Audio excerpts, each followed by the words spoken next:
Hey, my name is Nickev. I'm 25 years old. I've been riding bikes for about 2-3 years. I'm from Brooklyn, New York, and this is my story. Who got me into BMXing? I would say Benji and Chad.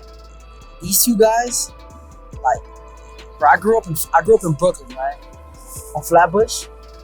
There was nothing interesting on Flatbush, to be honest. It was just either you're in a gang or you just going to school, to be honest.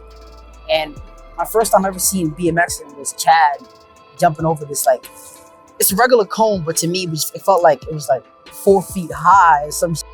And he just dumped it like it was nothing. Him and Benji. So I started following them around until, now we're friends. After I saw them do tricks on the bike, I went straight to my mom. I was like, yo, I need a BMX bike right now. And of course she said no. So I was like, whatever.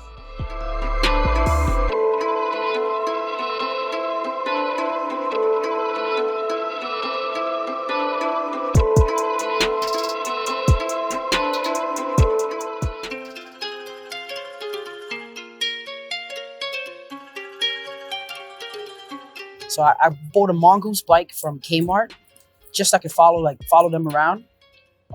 That didn't work out. I couldn't keep it up, and I didn't know what to do until eventually my bike got stolen, and I just gave up on that. But then in 2013, my mom bought me my first ever BMX bike. She bought me a Fit N-Man 2, I think that was it. I got that bike, and I just jumped straight into BMX. Before that, I was riding scooters. So it's I knew all the fundamentals of BMX. So I just jumped straight into it. Got on the bike, I learned how to bar spin, learned how to 180 bar spin. I learned how to 360, everything in the first month of BMXing. It just came to me so easy, to a point where it's all my friends I was hanging out with didn't ride bikes. And I didn't see Chad and Benji and them around. I didn't know anybody else. So I should just ride my bike in the park with my friends just playing basketball. I'm the only BMXer. Everybody else is just hanging out, and I'm over here throwing down tricks. When my bike got stolen, one of my friends had a scooter. It's nothing related to bikes, but he just had a scooter, and he was like, "Bro, this is the same concept, and you can do the same things on a scooter." I didn't take him serious, but he convinced me. He took me to a spot, and he showed me a trick that people do on bikes, and he did it on a scooter. And I'm like, "What?" And from there on, I was like, yo, he needs to get me a scooter. I gave him $30. He got me a scooter. Then me and him would just scooter every day. From there, I took scooter pretty seriously, I would say. I got really good at it. And then I just kind of outgrew it. I was getting older, and I was like, bro, I don't want to push the scooter around. I mean, I can still do it. If you give me a scooter, I can still show you some tricks. But I was like, I don't want to push the scooter around. And then when my mom got me the bike, I was like, all right, now it's time to put what I know on the bike.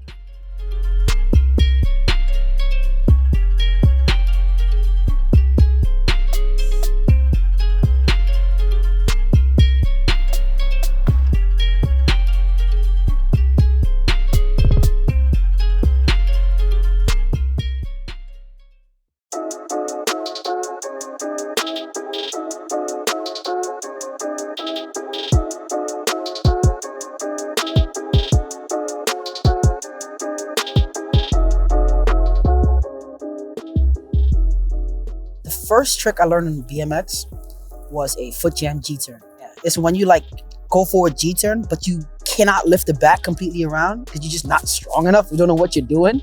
So you put your foot so it lifts the back higher to get it around. And Chad taught me that. After he told me to learn the foot jam G-turn, after I learned the foot jam G-turn, I learned the G-turn and then the 180. Chad, Benji, and a couple others, Mikal, Marcus, everybody, they used to hang out at the Brooklyn Museum. So I knew where they'd be at all the time. So I would just ride my bike from Church Avenue all the way up to the Brooklyn Museum because I know that they would be there. If I don't see them, I would just search by myself, and I would just go back home. But most of the times they're there. So I go there and I just learn off of them. I watch them do tricks, ask them for tips, pointers, advice, and they always help. Especially Benji, he always helped. He's the biggest motivator ever. I felt I was progressing so quick, and I wasn't always seeing Benji and Chad and everybody else. So I kind of just pushed myself away and said, you know what, I'm gonna just stay in the park. Instead of going out to skate parks, I just stayed in the park. All this time, I just stay in the park. I'm like, I'm not gonna go to a skate park because I feel like, even if I feel like I'm learning something, I still feel like these guys are way beyond me. And if I go to the skate park, I'm not gonna do anything. I feel comfortable doing tricks in the playground with my friends surrounding me that don't ride BMX because I impress them more than I impress somebody at a skate park. My bike is a custom bike just for me. Like I built everything just for how I would like it. So it's not really about like weight, to be honest. I learned that when I stopped riding bikes and I came back into bikes, I learned that it's all about geometry. So I built this setup just for like, you know, for my size.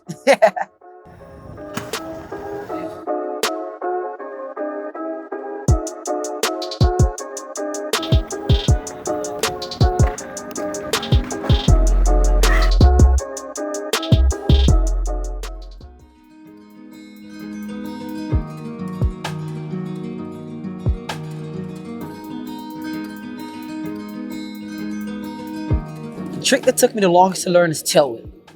I've done a tailwhip when I first was riding BMX, but I never understood tailwhips. Coming from riding a scooter, I've done triple and quad tailwhips on a scooter. So I know what a tailwhip is, but catching a tailwhip is a different story. Understand? Getting your left and your right foot on the pedals is way harder than just like spinning, doing a bar spin. I would say I'm just like understanding tailwhips this year. I just got tailwhips this year again. So ever since from the first time I started riding, and it's in the 2 years I put back into BMX, I learned tailwhips this summer. Threw it a couple of times. I got some help from Brad Sims. I was out in Texas, and he gave me some tips on how to get the tailwhip around. Just put in the front foot first and worry about the back foot after. Put your front foot on the pedals, then back foot. From there on, I just like took it to the streets, and took it to the skate park. So I took a random trip with Marcus Hoyt in February. I was like, yo, you know what? I'm gonna take biking serious, so I'm gonna start pushing myself with more BMXs. So I already knew Marcus Hoyt for a long time. So I was like, yo, bro, like what's your plans? What are you doing? And he was like, he's taking a trip. So I was like, where? A trip to where? He was like, Texas. I was like, I never been to Texas. I'll go to Texas. And he was like, yo, if you want to buy a ticket, come. So I bought a ticket. We went to the Airbnb, and I met Harrison in Texas. It was his birthday week. So I got to ride with Harrison. I also met Brad Sims. And when I say that guy is like, everything he does is like 2 feet above average. Like I watch him ride and he's so freaking good.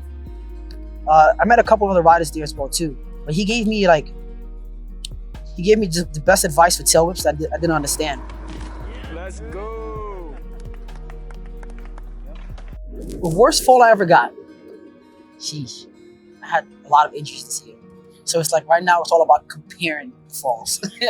I was riding with Austin Augie a few months back, and he took me to this curved wall ride. This red bench. That red bench is the freaking devil's bench. The reason why I say that, 2 weeks before I went there, my friend Noja, he broke his arm on that bench. Like he snapped his arm on that bench. When he went for that wall ride on the bench and he got hurt, it put fear in me because I was like, yo, I know how he rides. We ride similar, and if he can't do it, there's no way I can do this. So Augie took me to the spot. He showed me how to wall ride it. He told me what to do and what not to do. So I went around, I went slow, and I did it. So I was like, all right, did it again. I went faster, I did it again. So I felt comfortable that he was like, yo, you can definitely 180 out of it. So me, I have trouble like doing hard 180s. When I did, the back wheel hit the bench while I was coming off, and I fell back, and I had this like backlash, and I hit my head.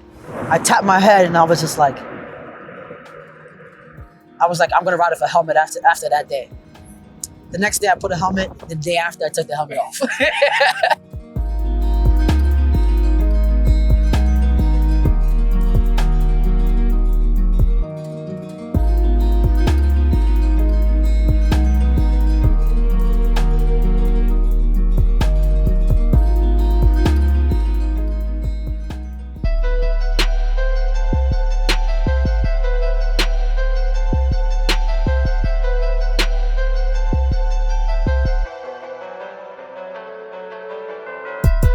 So I don't ride alone. I always ride with someone. Most times it's definitely Sloan or Manny.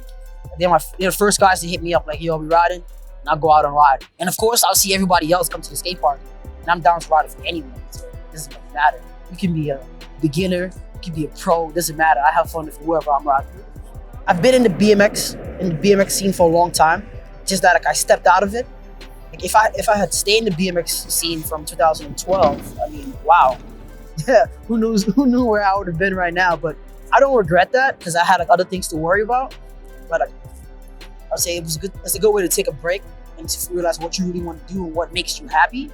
And I felt like coming back to BMX, it made me happier than I was in the past 4 years. So I just like gave it 100%, and I got all this out of it.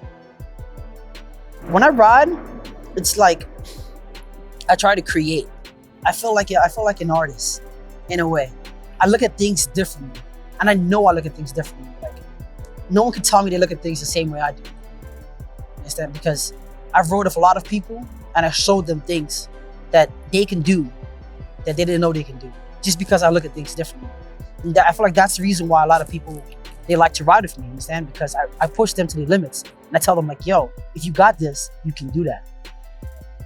And not only landing a trick makes me happy, I feel like if I teach someone something, I feel better. I feel better about myself than learning a new trick. If I can teach someone how to do a tailwhip, I'll feel better than me doing a tailwhip. Because every time they do a tailwhip, I'm smiling and I'm just like cheesing. I'm so happy because it's like, he can do this trick now because I took the time to teach him how to do it. And it doesn't have to work with tailwhip because I can't really teach tailwhip that good because I don't really got it like that.